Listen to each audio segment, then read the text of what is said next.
You left your dream job because of me? I asked. My hands shook as I held the old letter. David looked at the floor. I did not want you to know, he said. His words changed everything I believed about him. To understand that moment, I must go back 2 years.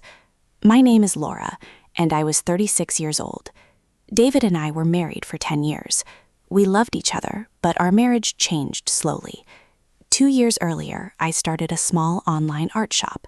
David helped me every evening. Then he suddenly left his important job. He accepted a smaller job with much less money. He never explained his choice. I thought he stopped caring about his future, but I did not know his choice was really about mine.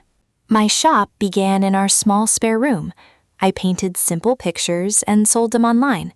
At first, I only received 2 orders each week. David still treated every order like good news. He helped me pack each picture carefully. He also drove me to the post office. Your shop will grow, he often said. At that time, David worked for a large company. He loved his job and worked very hard. His manager often spoke about a better position. David wanted that position for many years. I knew it was important to him. Then one evening, he came home very late. He looked tired and worried.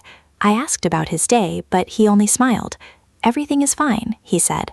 A week later, he left the job he loved. I could not understand his decision. Why did you leave? I asked. David put his keys on the table.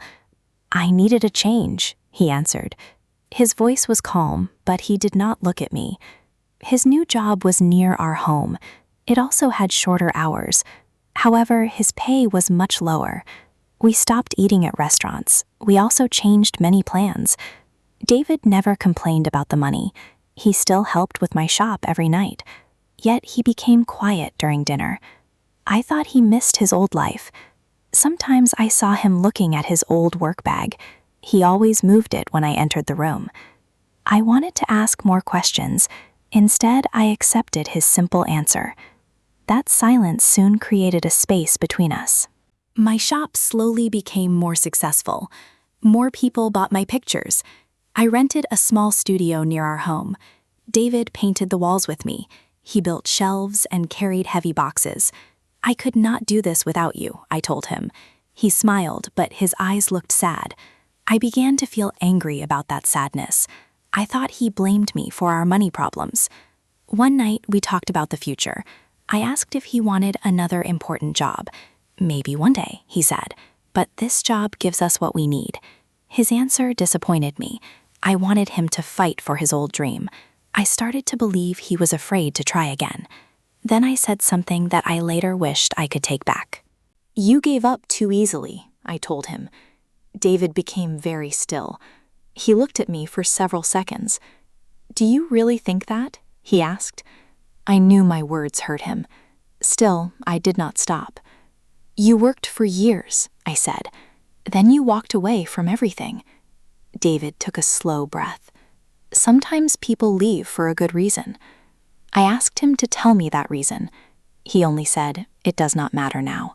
Then he went into the spare room. That night, we slept beside each other without speaking. During the next few weeks, David became even quieter. He supported my work, but he stopped talking about his own plans. I felt like I no longer knew my husband. Then I found something inside his old work bag. I was cleaning the spare room that morning. David's old work bag was under a chair. I planned to move it into the closet. When I lifted it, some papers fell onto the floor. Most were old notes and work papers. Then I saw a letter with David's name. It came from his old company. I knew I should put it back. However, one line caught my eye. New position in Manchester, it said. I read the letter slowly. The company offered David the position he always wanted. The pay was much higher, but he needed to move within 1 month. The date was 2 years earlier. It was the same month I opened my shop. A second paper was under the letter. It showed David's answer to the company.